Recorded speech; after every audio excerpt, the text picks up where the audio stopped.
ચલો વિદ્યાર્થી મિત્રો, હવે આપણે થોડી ગણતરી કરીશું, થોડા દાખલા કરીશું. આપણે આજે આપણો વિષય છે એમાં ગુણાકાર, ભાગાકાર અને ચોકડી ગુણાકાર શીખીશું. તો ચલો શરૂ કરીએ. અહીં એક રકમ આપેલી છે, ચલો વાંચીએ. એક બોક્સમાં 18 નંગ કેરી હોય તેવા તમારા વર્ગના વિદ્યાર્થીઓની સંખ્યા જેટલા બોક્સ લાવવામાં આવે. તમામ બાળકો તેને ખોલી કેરીનો એક ઢગલો કરે તો કુલ કેટલી કેરીનો ઢગલો થાય? 10 કેરીની એક એવી કેટલી ઢગલી થાય? સૌથી પહેલાં રકમને 2 વાર શાંતિથી વાંચી અને વિચારવાનું કે આપણને શું પૂછવામાં આવ્યું છે. ચલો, એક બોક્સમાં 18 નંગ કેરી છે. એવા કેટલા બોક્સ છે? તમારા વર્ગના વિદ્યાર્થીઓ જેટલા. તો આપણે ધારી લઈએ કે એક વર્ગમાં 40 વિદ્યાર્થી છે. તો લખીશું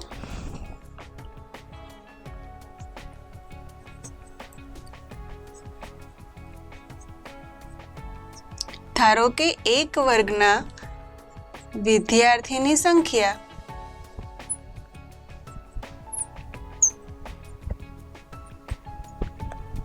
બરાબર 40. હવે આટલા બોક્સ બધા ભેગા કરીએ અને તેને ખોલી કેરીનો એક ઢગલો કરીએ તો કુલ કેટલી કેરી થાય? એટલે કે આપણે બધા બોક્સ ખોલવાના છે. વિદ્યાર્થીની સંખ્યા 40 છે એટલે બોક્સની સંખ્યા પણ 40 થશે. એક બોક્સમાં 18 નંગ કેરી છે તો કુલ કેટલી થાય એ જોવા માટે આપણે 18 ગુણ્યા 40 કરવા પડે. તો ચલો ગણતરી કરીશું. તેથી હવે આપણે ચોકડી ગુણાકારની રીતથી આગળ વધીશું. એક બોક્સ બરાબર રકમમાં આપણને 18 નંગ કેરી આપેલી છે. તો આપણને કુલ કેટલા બોક્સ લેવાના કીધું છે? વિદ્યાર્થીની સંખ્યા જેટલું. વિદ્યાર્થીની સંખ્યા આપણે 40 ધારેલ છે તો બોક્સ પણ 40 થશે. તો 40 બોક્સ બરાબર કેટલા એવું આપણને પૂછેલું છે. આપણે કરીશું ચોકડી ગુણાકાર 18 ગુણ્યા 40 અથવા તો 40 ગુણ્યા 18. બંને ક્રમ સરખા થઈ શકે.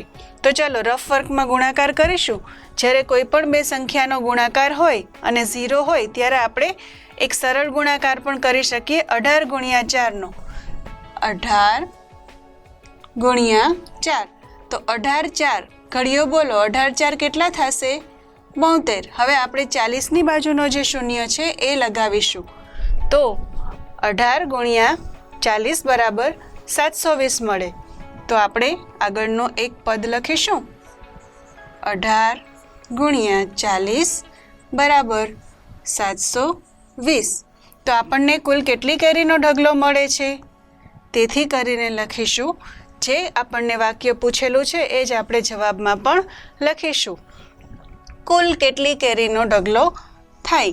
તો આપણે લખીશું કુલ 720 નંગ કેરીનો ઢગલો થાય.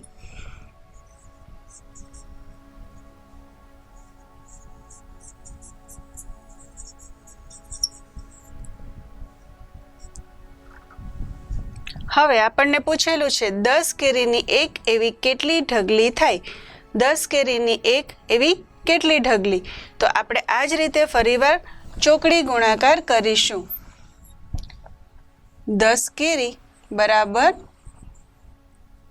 એક ઢગલી. તો આપણી પાસે કુલ છે 720 કેરી. તો 720 કેરીની ઢગલી કેટલી? ફરી એકવાર ચોકડી ગુણાકાર 720 ગુણ્યા 1 છેદમાં 10.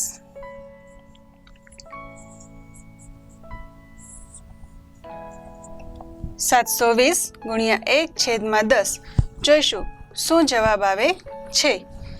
જો તમને અતિ સંક્ષિપ્ત રૂપ આપતા આવડતું હોય તો તમે એ પણ કરી શકો અથવા તો 0 0 ઉડાડી પણ શકો. તો આપણને જવાબ મળે છે 72. તો લખીશું 10 કેરીની એક એવી 72 ઢગલી થાય.